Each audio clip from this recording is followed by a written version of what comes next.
नमस्कार, आवाज इंडिया में आप सभी का स्वागत है। मैं हूं सीमा।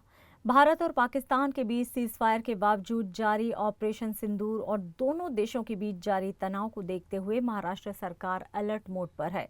महाराष्ट्र के मुख्यमंत्री देवेंद्र फडणवीस ने सरकारी निवास वर्षा बंगले पर सिविल मिलिट्री कोऑर्डिनेशन विषय पर अहम बैठक बुलाई गई। इस बैठक में महाराष्ट्र के दोनों उप मुख्यमंत्री अजित पवार और एकनाथ शिंदे भी मौजूद थे। भारत और पाकिस्तान के बीच बढ़ते तनाव की पृष्ठभूमि में मुख्यमंत्री देवेंद्र फडणवीस की अध्यक्षता में वर्षा निवास पर राज्य सरकार और सुरक्षा बलों के बीच एक महत्वपूर्ण बैठक आयोजित की गई। इस बैठक में मुख्यमंत्री फडणवीस ने कहा कि राज्य सरकार अब सुरक्षा बलों के साथ और अधिक समन्वय के साथ कार्य करेगी।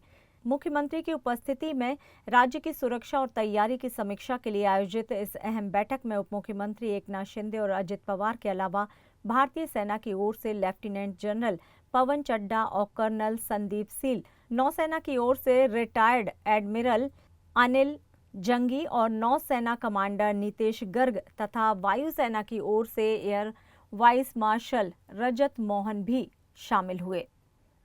इसके अलावा अगर बात की जाए तो reserve bank, JNPT, BPT, Mumbai stock exchange, national stock exchange, ATS, home guard जैसी संस्थाओं के प्रतिनिधि भी बैठक में मौजूद थे। बैठक में खुफिया जानकारी के आदान प्रदान, तकनीक के अधिक इस्तेमाल और एहतियात के उपायों पर विशेष रूप से चर्चा हुई।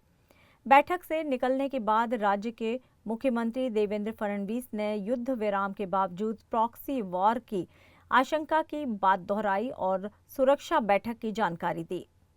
हम सब लोग जानते हैं कि हमारी सेना ने बड़ी वीरता के साथ पाकिस्तान को उसकी जगह दिखाई।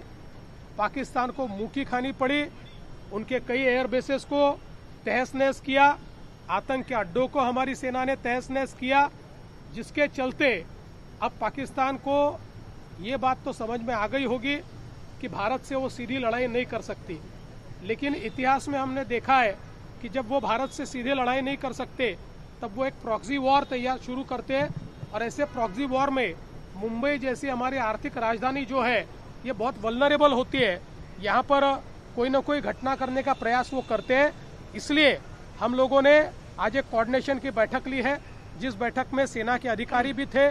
उनके साथ मिलकर हम लोगों ने ये समझ लेने का प्रयास किया कि इन दिनों में अगर कोई लैप्सेस रहे होंगे तो वो क्या रहे हैं, हमको और क्या करने की आवश्यकता है, मुंबई और महाराष्ट्र को महफूज रखने के लिए किस प्रकार के कोऑर्डिनेशन की आवश्यकता है, किस प्रकार से हम लोग उसको स्ट्रेटेजाइज करें, कौन से एसेट्स का हम इस्तेमाल करें, ऐसी सारी चीज़ों पर और लगातार हम लोग इंटेलिजेंस शेयरिंग करते रहे। छोटा भी इंटेलिजेंस मिले तो भी उसको हम शेयर करते रहे। ऐसी सारी बातों के ऊपर हमने चर्चा की है और आगे की रणनीति हमने तय की है। वहीं एकनाथ शिंदे ने बैठक की जानकारी देते हुए मीडिया से कहा कि महाराष्ट्र और मुंबई को सुरक्षित रखना हमारी जिम्मेदारी है, क्योंकि इस शहर को टारगेट किया गया था। मुंबई हमारे देश की आर्थिक राजधानी है और इसलिए ये बहुत बड़ी बात है। इंटेलिजेंस आएगी, इमरजेंसी में जो भी कुछ निर्णय लेना है उसको शेयरिंग करना, इसलिए नोडल ऑफिसर की अपॉइंटमेंट होगी और उनकी जानकारी मिलेगी। साथ ही उन्होंने कहा कि हमारे सेना के जवानों ने पाकिस्तान के 13 एयरबेस को उड़ा दिया है और जैसे उन्होंने हरकत की तो उनको मुंहतोड़ जवाब दिया। इसलिए तीनों दलों का मैं अभिनंदन करता हूं और हमारे आदरणीय प्रधानमंत्री मोदी जी पूरे हमारे मिलिट्री के पीछे खड़े हैं। उन्होंने उनका अभियान दिया और हमारी सीमाओं का आरक्षण करना, देश की रक्षा करना, और इसलिए राज्य सरकार और मुंबई पूरी तरह इसमें हर संभव खतरे को उनका सामना करने के लिए तैयार है। Air force, army, navy, air force, coast guard, civil defence, disaster management, ये सभी लोगों की एक बैठक हुई है।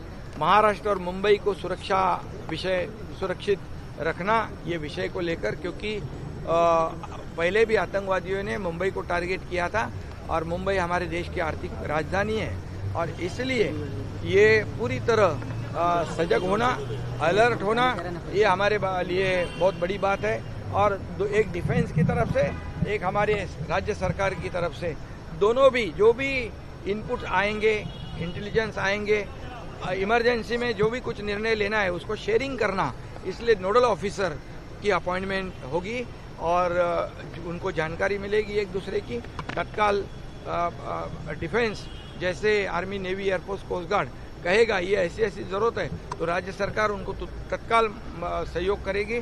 720 किलोमीटर का कोस्ट लाइन है, इसमें भी कोई भी ऐसा नया आदमी जैसे कसाब का हमला हुआ था, कोई भी नई बोट नहीं आवे, इसके लिए आइडेंटिफिकेशन होना, उनका बोट का अकाउंटेड होना, अकाउंटेबिलिटी भी चाहिए उसमें, और उसके लिए बार कोडिंग करना, ये सब बातें जो है उस पर चर्चा हुई। मैं डिटेल में नहीं जाना चाहता हूँ, लेकिन पूरी तरह सिक्योरिटी के बारे में ध्यान रखकर ये मुंबई और महाराष्ट्र और हमारे जो वाइटल इंस्टॉलेशन है जैसे BRC है, JNPT है, रिजर्व बैंक है, स्टॉक एक्सचेंज है, CST है, कई ऐसे हमारे वाइटल प्रोजेक्ट जो है उसको भी हम सुरक्षित रखना चाहते। ऑयल डेपो है यहाँ पर, और इसमें कई जो है हमारी ऐसी बड़े प्रकल्प है उसको भी वहाँ से टारगेट कर सकते हैं। ये ध्यान में रखकर हमें जो